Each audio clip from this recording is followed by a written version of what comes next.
தூங்கும் வேளையிலும் நான் தூங்க போனதில்லை ஒன்னாலதான் கண்ணே ஒன்னாலதான்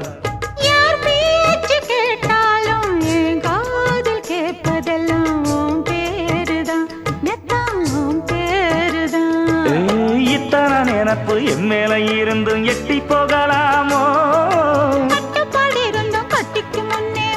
கொள்ளலாமோ முத்தமிட்டா மோசம் என்ன உண்டாகும் சத்தமிட்டா நிலைமை என்னாகும் புது வளையல அரைச்சு தொண்டையில தான் நினைச்சு மாமன் கிட்ட பேச போற மணிக்கணக்கா தூண்டாமணி விளக்க